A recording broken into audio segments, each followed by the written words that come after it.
চব্বিশ ঘন্টা সময় দিলাম, যদি গ্রেফতার করে আইনের আওতায় আনা না হয় আমরা বিচার বিক্রয় করব। আমাদেরকে সাবধান করছি, এই কুষ্টিয়াতে কোনো সন্ত্রাসী কর্মকাণ্ড চলতে দেওয়া হবে না। আমি তো বলেছি এখানকার সরকারি আমি সুতরাং এই জায়গায় কোনো চাঁদাবাজি আমার আসনে চলবে না। এবার হামলার পরে পাল্টা অ্যাকশন নিলেন জামায়াতে ইসলামের নেতা এবং সংসদ সদস্য আমির হামজা। কেবল নীরব দর্শকের ভূমিকায় থাকলেন না, তার গাড়িবহরে অনাকাঙ্ক্ষিত আঘাত আসার পরপরই রাজপথে দেখা গেল এক অভাবনীয় দৃশ্য। মুহূর্তের মধ্যেই ঘুরে দাঁড়ালো তার অনুসারীরা। জামায়াতের এমপিদের কাছ থেকে জনগণ ও তাদের সমর্থকেরা বাস্তবে যে ধরনের সাহসী নেতৃত্ব দেখতে দেখতে আকুল ছিল, ঠিক সেই নতুন ধারার পাওয়ার পলিটিক্সই দেখিয়ে যাচ্ছেন আমির হামজা। কিন্তু প্রশ্ন হলো, রাজনীতিতে এই নজিরবিহীন শক্তি প্রদর্শন ও আমলাতন্ত্রকে চাপে রাখার খেলা কি এক নতুন যুগের সূচনা? জননেতা মুফতি আমির হামজার নেতৃত্বে রাজপথে জনতার ঢল। দর্শক, জামাত শিবির জনতার রাজপথের স্রোতে বানের পানির মতো, কচুরিপনার মতো, আগাছার মতো ভিপি নূরের দলের বাচ্চা সন্ত্রাসীরা ভেসে যাওয়ার উপক্রম। তারা এখন চাটতে দলটার তো করুণ পরিণতি ঘটিয়েছে, আর একটা দলের মহাসচিব হয়ে সেই দল থেকে আরেকটা দলে গিয়ে সিগারেটের এমপি পর্যন্ত হতে পারে নাই রাশেদ। এখন চাটাচাটির একটাই উপায়, সেটা হচ্ছে সারাদিন জামাত শিবির গালি দাও। প্রধানমন্ত্রী তারেক রহমানের চ্যালেঞ্জ গ্রহণ করেছেন হাসনাত আব্দুল্লাহ। আজকে মাননীয় প্রধানমন্ত্রী তারেক রহমান বিদ্যুৎ ও গ্যাস নিয়ে বিরোধী দলকে একটি চ্যালেঞ্জ ছুড়ে দিয়েছেন, আর সেই চ্যালেঞ্জ গ্রহণ করেছেন হাসনাত আব্দুল্লাহ। আসসালামু আলাইকুম। আপনারা জানেন যে গতকাল কুষ্টিয়ায় এমপি আমির হামজার ওপর গণপরিষদের নেতাকর্মীরা অতর্কিতভাবে হামলা করে। আজ সেই হামলার প্রতিশোধ বা প্রতিরোধ গড়তে মুফতি আমির হামজা এমন একটি ঘোষণা দিয়েছে, যে ঘোষণা শোনার সাথে সাথে গণপরিষদের নেতাকর্মীদের রাতের ঘুম হারাম হয়ে গিয়েছে। এই বিষয়টা নিয়েই ভিডিওর শুরুতেই আপনারা বেশ কিছু ভিডিওর অংশ বিশেষ ইতিমধ্যেই দেখেছেন। মূলত আজকের এই ভিডিওটিতে সেই সকল ভিডিওর বিস্তারিত আলোচনা দেখতে পারবেন।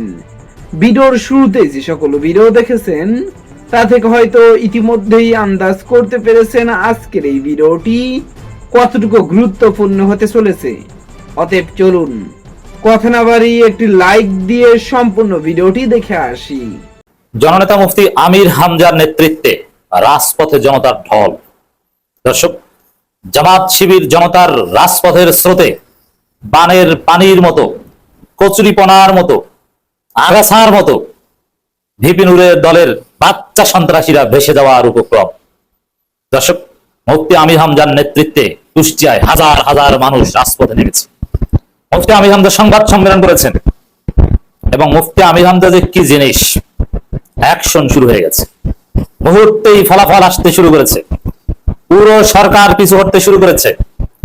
মুফতি আমির হামজার বিরাট বিজয়। অলরেডি কুষ্টিয়ার 2 থানা থেকে ওসিকে প্রত্যাহার করা হয়েছে। কেন?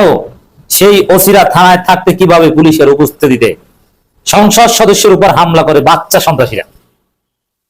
দর্শক, কেমন লাগে এখন? ভিপি নূর মুফতি আমির হামজা 24 ঘন্টা আলটিমেটাম দিয়েছে যে 24 ঘন্টার মধ্যে যদি সন্ত্রাসীদের গ্রেফতার করা না হয় তাহলে খবর আছে।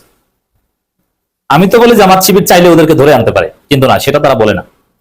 জামাত বলছে, আমির হামজা বলছেন 24 ঘন্টার মধ্যে সন্ত্রাসীদের গ্রেফতার করা না হলে ডিসি অফিস ঘেরাও করা হবে। আমির হামজা সাফ জানিয়ে দিয়েছেন, 2 জনকে তো বদলি হয়েছে, উল্টাপাল্টা করবেন এই কুষ্টিয়া কেউ থাকতে পারবে না। ডিসি হোক, ইউএনও হোক, ওসি হোক, আইনের শাসন নিশ্চিত করতে হবে, সঠিকভাবে থানা চালাতে হবে, প্রশাসন চালাতে হবে। চালাতে পারলে চালাবেন, নইলে কুষ্টিয়া থাকতে দেওয়া হবে। নইলে দেখেন না, 2 জন থানা 2 ওসিকে সরানো হয়েছে, থাকতে দেয়নি। মুফতি আমির হামজার ক্লিয়ার কথা, মুফতি আমির হামজার উপর শ্রদ্ধা, তার প্রতি মন ভরে দোয়া। মুফতি আমির হামজার অ্যাকশনটা দেখেন। আজকে বিক্ষোভ শেষে তার যে বক্তব্য, 24 ঘন্টার আলটিমেটাম, এবং তিনি বলেছেন কেউ চাঁদা দিবেন না, কেউ চাঁদা চাইতে আসলে বলবেন যে এমপি সাহেবের কাছে দেয়া আছে, ভাগ নিয়ে আসবেন। চাঁদাবাজি এবং মাদক ব্যবসার শেষ দেখে যাবেন আমির হামজা। এবং তিনি বলছেন, গতকালকে তার যে বক্তব্য নিয়ে সমালোচনা হয়েছে যে আমি এই কুষ্টিয়া সদরের প্রধানমন্ত্রী, সে বক্তব্য ছিল শতভাগ সঠিক, এটা প্রতীকী অর্থে বলেছেন। কিন্তু তার অথরিটি, তার অধিকার, তার ক্ষমতার জায়গাটা তিনি বুঝিয়ে দিয়েছেন, জনগণের প্রতি তার দায়িত্বের জায়গাটা স্মরণ করে দিয়েছেন। আজকে আরো জোরালোভাবে বলেছেন যে বলেছি না যেখানকার সরকার আমি, অতএব এখানে আমার কথা চলবে, রাইট? তিনি সংসদ সদস্য। বিএনপির এমপিদের এলাকায় এমপির যে পাওয়ার, জামাতের এমপিদের এলাকায় এমপির সেই পাওয়ার। কিন্তু জামাতের অনেক ধৈর্য এমপি তার পাওয়ার এক্সারসাইজ করতে পারেন না, কিন্তু আমির হামজা ইজ নট ধৈর্য। আমির হামজার মধ্যে কি আছে আমি একটা কথা বলি, দেখেন আমির হামজাকে যদি আপনি সরাসরি দেখেন, একদম হালকা পাতলা স্লিম, মানে তার মধ্যে দেখলে কেউ ভয় পাবে না, এবং কথাবার্তার মধ্যে খুব সরলতা, হাসি দিয়ে কথা বলেন। সেই আমির হামজার এত গার্ডস কিভাবে আসলো? সন্ত্রাসী, মাদক ব্যবসায়ী এবং চাঁদাবাজদের আতঙ্কে তিনি কিভাবে পরিণত হলেন, এটা আমি খোঁজার চেষ্টা করছি। অনেকের তো একটা গার্ডস থাকে, তার হুমকি ধমক, যেমন শফিকুল ইসলাম মাসুদের মধ্যে একটা আলাদা ভাব আছে, তার চলন বলন কথাবার্তা এগুলো দেখলেই সন্ত্রাসীরা ভয় পায়। কিন্তু আমির হামজার মধ্যে এগুলো কিছু নেই। আমির হামজার মধ্যে আছে শুধু কোমলতা, সরলতা, হাসি। আমির হামজার মধ্যে আছে সুর। সেই আমির হামজাকে সন্ত্রাসীরা কেন ভয় পায়? বা আমির হামজা স্পেশালি এই ক্যারেক্টার কোথায় পেলেন? আমি মনে করি আমির হামজার প্রতি আকর্ষণ কোরআনের আকর্ষণের কারণে। একজন আলেম, একজন কোরআনের সৈনিক, একজন মুফাসসিরে কোরআন, আল্লাহ রাব্বুল আলামিন তার মধ্যে স্পেশাল কিছু দিয়েছেন। নইলে ব্যক্তি আমির হামজার এত মর্যাদা, এত গুরুত্ব, বা আমরা যা দেখছি এত ভালো পারফরমেন্স, এগুলো হওয়ার কথা না। মুফতি আমির হামজা অনেক বিতর্কিত কথা বলেছেন, তা সত্ত্বেও আজকে যে তার গ্রহণযোগ্যতা, আজকে যে তার আকাশচুম্বী জনপ্রিয়তা, এটা আল্লাহর খাস রহমত, খাস দান। অনেক কিছু আছে যে মানুষ অর্জন করে চেষ্টা করতে করতে, আবার কাউকে কাউকে আল্লাহ রহম করে একদম ঢেলে দিয়ে দেন। তা আমার কাছে মনে হয়েছে আমির হামজাকে আল্লাহ ঢেলে দিয়ে দিয়েছে। এই আমির হামজাকে কেউ ঠেকাতে পারবে না। দর্শক, অলরেডি বিএনপি সরকার আমির হামজার ধমকে পিছু হচ্ছে। কারণ এই যে 2 ওসিকে বদলি করা হয়েছে, এটা তো সরকারের কাজ। বদলি তো আর আমির হামজার সিগনেচারে হয়নি। আমির হামজা হয়তো ডিও লেটার পাঠাতে পারেন অথবা রাজনৈতিক বার্তা দিতে পারেন, but at the end of the day বদলিটা, বিশেষ করে আন্ত থানা ওসি এক রেঞ্জের মধ্যে বদলি, এটা সংশ্লিষ্ট ডিআইজির দায়িত্বে। আর এক জেলা থেকে বা এক রেঞ্জ থেকে আর এক রেঞ্জে বদলি, এটা একদম DIG admin, central police head অফিসের বিষয়। That means it's all about স্বরাষ্ট্র মন্ত্রণালয়ের বিষয়। স্বরাষ্ট্র মন্ত্রণালয়ের অধীনে পুলিশ, তারা বদলি করেছে। এর মানে আমির হামজার ধমকে, আমির হামজার দৃঢ়তায়, আমির হামজার স্মার্টনেসে, আমির হামজার প্রতিবাদে কাজ হয়েছে। গণ অধিকার পরিষদের বাচ্চা সন্ত্রাসীদের জন্য দুঃখ। বিএনপি সরকার বিএনপির সন্ত্রাসীদের যেরকম রক্ষা করে, গণ অধিকার পরিষদ সন্ত্রাসীদেরকে বিএনপি সরকার ওইভাবে রক্ষা করতে আসেনি। হামলার সময় ছাত্রদল বা বিএনপি সহায়তা করেছে, পুলিশও নীরব ভূমিকা পালন করেছে, দ্যাটস রাইট। বাট পরবর্তীতে পরিস্থিতি ট্যাকেল দেওয়ার জন্য বিপিনুরের কথা স্বরাষ্ট্র মন্ত্রণালয় শুনছে না, বিপিনুরের কথা পুলিশ শুনছে না, আর শুনতে চাইলে লাভ নাই। কারণ আমির হামজা বলেছেন উল্টা পাল্টা করলে কুষ্টিয়া থাকতে পারবেন, এখানকার সরকার আমি। এটাকে বলে রাজনীতি, এটাকে বলে গার্ডস। দর্শক, কতটা স্পর্শকর এবং আপত্তিকর বিষয় দেখেন। It's very significant and sensitive. আমি ওটাকে সেন্সিটিভ বলছি কারণ আমির হামজার ঘরে হামলা করেছে, তার মেয়ের স্বর্ণের চেইন নিয়ে গেছে, এর মানে বাচ্চাদের গায়ে হাত দিয়েছে। কত বড় ভয়াবহ সন্ত্রাস। অনেকে মন্তব্য করছেন যে এত বড় সন্ত্রাস করে এমপির বাড়িতে যে ঘরে হামলা করে তার মেয়ের চেইন নিয়ে যাওয়ার কথা আমরা শুনছি, এই কাজ করে কিভাবে আস্থা ফেরত যায় ওরা? জামাতের লোকজনকে আঙ্গুল চুষছে? এটার জবাব আমির হামজা দিয়েছেন। আমরা ধৈর্য ধরছি, কারণ জামাত ধৈর্য না ধরলে একটা ওখান থেকে যেতে পারতো না। এই ধৈর্যকে দুর্বলতা ভাববেন না। তা আমির হামজাদের সরল হাসি, আমির হামজাদের সহজ সরল চলাফেরা, এটা দুর্বলতা নয়। এটা প্রমাণিত হলো যে ওসি বদলি হয় এবং আলটিমেটাম দিতে পারেন, এবং ডেফিনেটলি ওই সন্ত্রাসীদের অলরেডি ওরা পালিয়েছে, ওরা বাড়ি ঘরে নেই। খোঁজ নেন, যারা হামলা করেছে একটাও বাড়ি ঘরে নেই। আমি চ্যালেঞ্জ দিয়ে বললাম, তো গণ অধিকার পরিষদের বাচ্চা সন্ত্রাসীরা তোমরা চিল্লাপাল্লা করো, এই করো সেই করো, জামাত শিবির অনুকম্পায় রাজনীতি করে এত দূর এসে এখন জামাতের এমপির গায়ে হামলা করো, তোমরা তখন পালাতো, কেমন লাগে? মজা না? এখন গণ অধিকার পরিষদের ছেলেরা অনেকেই আমার কাছে পাঠিয়েছেন যে তাদের এক কর্মীর পা কেটে গিয়েছে, পা কেটে ফেলেছে বা মারাত্মকভাবে আহত হয়েছে। রাইট, আহত হয়েছে। কিন্তু এটার বিষয়ে আবার খবর কেউ বলছেন, আমি ভেরিফাই করতে পারিনি, আমি দায়িত্ব নিয়ে বলছি না, কেউ বলছেন যে জামাত কর্মী মনে করে গণ অধিকার পরিষদ তাদের কর্মীর পা কেটে দিয়েছে, বরং কেটে থাকতে পারে। কোন ধনুফনু চালাকি আমির হামজার সাথে চলবে না। আমির হামজার উপর আল্লাহর খাস রহমত আছে। কারণ যেভাবে জুলুমের মধ্য দিয়ে, জুলুমের শিকার হয়ে আমির হামজা এই পর্যায়ে এসেছেন, একটা মানসিক অসুস্থতার মধ্য দিয়ে এখন বাংলাদেশের একজন হিট পলিটিশিয়ান, শারীরিক মানসিকভাবে তিনি অসুস্থ ছিলেন হাসিনা নির্যাতনে, এখন তিনি এমপিদের মধ্যে হিট, জামাত শিবির বাড়াবাড়ি করলে আজীবন গুপ্ত থাকার ব্যবস্থা করে দিবেন আমাদের প্রতিমন্ত্রী নুরুল হক নূর সাহেব। যেই নূর সাহেব বিগত 16 বছর বিভিন্ন সময় কুচকির নিচে অবস্থান করতেন এবং খোঁজ নিয়ে জানা যায় ওই কুচকিগুলো ছিল জামাত শিবিরের কুচকি। এর চেয়ে ভদ্র ভাষা আর তার জন্য ব্যবহার করার উপায় নেই, এজন্য যে মানুষটা তার জীবনটা রক্ষা করতে পেরেছে জামাত শিবিরের অবদানের কারণে, যে মানুষটি বিশ্ববিদ্যালয়ের ভিপি নির্বাচিত হয়েছে শিবিরের ভোটের কারণে, এবং যে মানুষটা বিগত দিনে বিভিন্ন সময় আক্রান্তের শিকার হয়েছে, আর তখন এই যে দুই উরুর মাঝখানে তাকে বিভিন্ন ছবিতে দেখবেন, ওই উরুগুলো জামাত শিবিরের উরু ঢাল হিসেবে ব্যবহার করে এই নূর সাহেবকে উদ্ধার করা হয়েছিল। এজন্যই শেরে বাংলার একটি কথিত কথা আছে, যার আপনি উপকার করবেন তাকে বাঁশ ক্রয় করার জন্য টাকা দিয়ে দিবেন, যাতে করে আপনার পিছন দিয়ে সে আপনাকে বাঁশ ঢুকিয়ে সহযোগিতা করতে পারে। আজকের এই বাংলাদেশের রাজনীতিতে নুরুল হক নূর সাহেবদের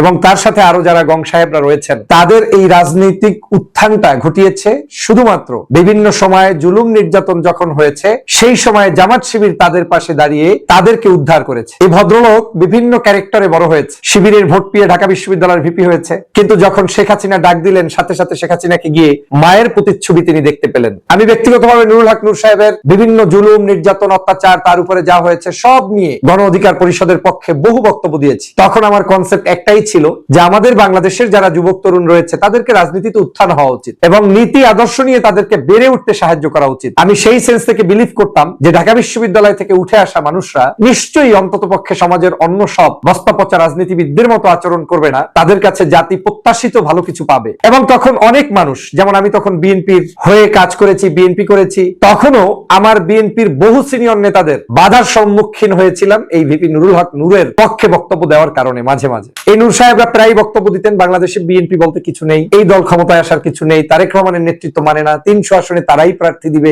আর সবাইকে ওনাদের আন্ডারে আসতে হবে। রাশেদ সাহেবের সাথে তো আমার টক শোতে ঝগড়াই লেগে গেল একদিন। তারা এখন চারটে দলটার তো করুণ পরিণতি ঘটিয়েছে, আর একটা দলের মহাসচিব হয়ে সেই দল থেকে আর একটা দলে গিয়ে সিগারেটের এমপি পর্যন্ত হতে পারে নাই রাশেদ। এখন চাটাচাটির একটাই উপায়, সেটা হচ্ছে সারাদিন জামাত শিবির। গালি দাও, মন্দ বলো, জুলাইয়ের বিপ্লবকে ধারণ না করে উল্টো যদি তাদেরকে গালিগালাজ করা যায়, এটাই এখন তাদের পেশা এবং নেশায় রূপান্তরিত হয়েছে। সেই নূর সাহেব আজকের আবার নতুন করে জাতির কাছে বললেন যে জামাত শিবির বাড়াবাড়ি করলে তাদেরকে আজীবন গুপ্ত হিসেবে রেখে দেওয়া হবে। আপনি জামাত ইসলামকে গুপ্ত হিসেবে রেখে দেওয়ার কে? জামাত ইসলামী কি আপনাদের মতো হারিয়ে যাওয়া কোনো দালাল, আপনাদের মতো পাঁচাটা কোনো ব্যক্তিত্ব যে কোনো একটা মন্ত্রিত্ব কিংবা কোনো একটা পদ পজিশনের জন্য জামাত শিবির কারো কাছে ছোট হতে গিয়েছে? জামাত তো সেই দল নূর সাহেব, যেই দল 11 জন জাতীয় বীর যারা জেলের মধ্য থেকে কেউ ফাঁসির কাস্টে ঝুলে হত্যার শিকার হয়েছে, কেউ জেলের ভিতরেই তাদেরকে জুলুম করে ইনজেকশন পুশ করে হত্যা করা হয়েছে। এই জামাত শিবির তো সেই দল যেই দলটাকে 5ই আগস্টের পূর্বে শেখ হাসিনা নিজে বাংলাদেশে আর কোনো দল নিষিদ্ধ না করে এই দলটাকে নিষিদ্ধ করে তারপরে একচ্ছত্রভাবে ক্ষমতায় থাকতে চেয়ে থাকতে না পেরে পালিয়ে যেতে বাধ্য হয়েছে।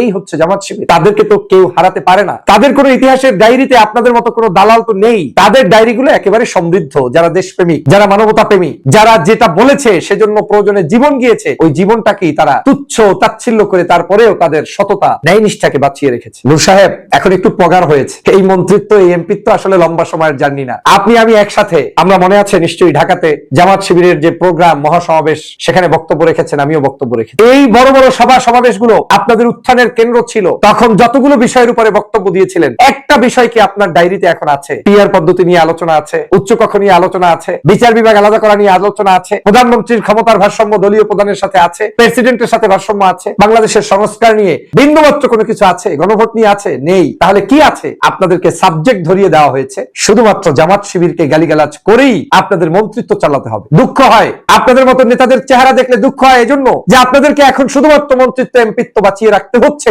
শুধুমাত্র এই জামাত শিবিরকে গালি দিয়ে। যে কাজটি আওয়ামী লীগের সময় বিভিন্ন জনকে করতে হয়েছে, তখন আপনারা আওয়ামী বিরোধিতা করেছিলেন এই একই কারণ দেখিয়ে। আজকে সেই কাজটা আপনি করছেন। আপনি হুঙ্কার দিচ্ছেন যে গুপ্ত বানানোর ব্যবস্থা করা হবে, তার মানে আপনি জুলুম নির্যাতনের।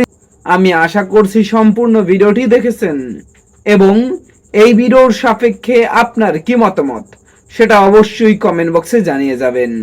ভিডিওটি ভালো লেগে থাকলে শেয়ার করতে ভুলবেন না।